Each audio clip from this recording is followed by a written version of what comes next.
What's up?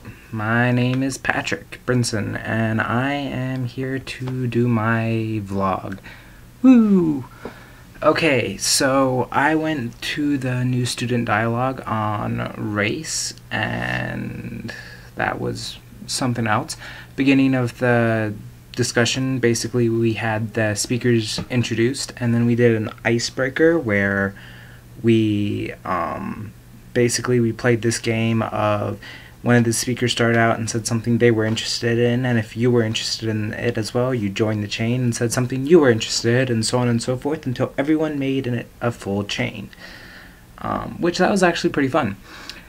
Secondly, we filled out a form that had a diagram on it that said stuff like race, ethnicity, religion, so on and so forth. That was all, part of our personal character. Sexual lining, all that fun stuff.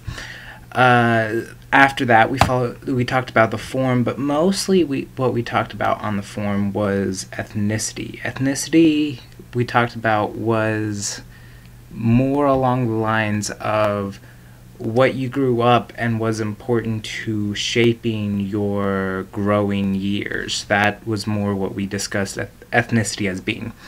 After that, we were split up into groups and we talked to each other about the form. Well, right before that, what we did was we numbered the different things on our forms of 1 through 10 of what was most important, and then we split up into groups and talked about why these things were more important to us in our different smaller groups and how it can affect everyone differently.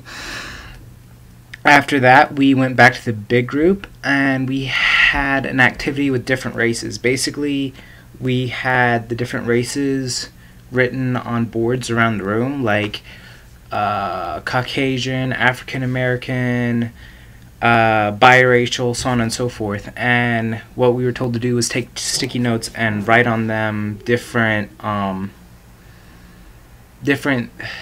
beliefs about the different races that are held and stick them up there, and we would later talk about why we were doing all of this.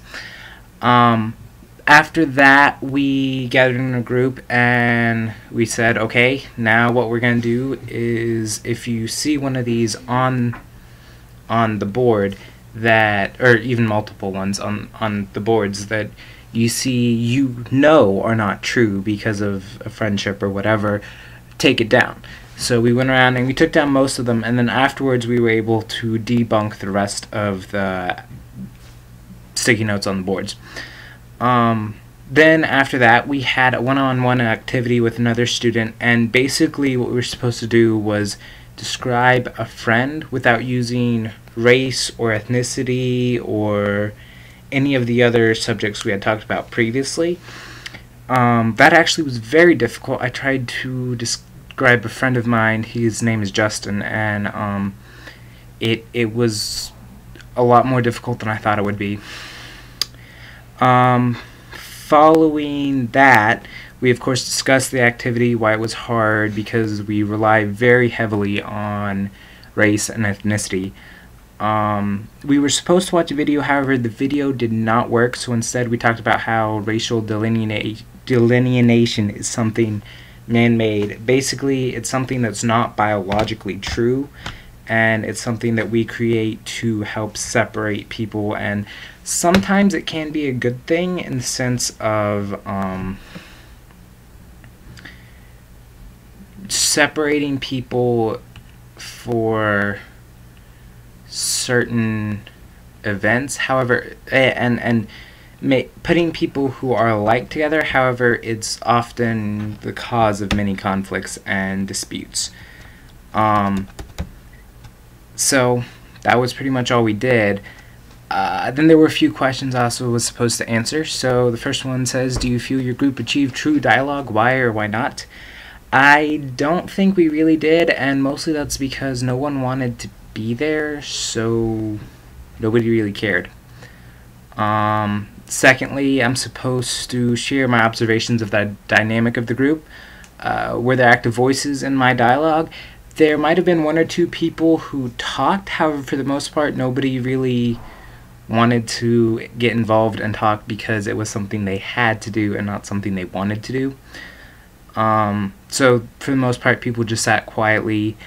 Were there more reserved voices in your dialogue? As I said, most of the group was reserved. They did not seem very cooperative, and mostly they just didn't want to interact with others. And for the most part, my role that I played, I tried to show that it was okay to actually discuss things by commenting as much as I was able to. However, I wasn't terribly successful, unfortunately. I think the dialogue is a component of Library 100, and mostly because it was one of the best ways to learn is by talking to others. I mean, the entire point of the Socratic method is to create conversation that can lead to enlightenment. So having dialogues that get people to discuss things can, in fact, help people learn. Besides, it gets them, actively involved. And finally, do I see dialogue as a useful tool in my university experience? I think it would be a useful tool, however, presently it's not, because at least I would say it would be a more useful tool if it were able to be made as something that people are not being forced to do, but instead is something they get to do. That's pretty much all the questions I had and all the assignments said, so y'all have a good night.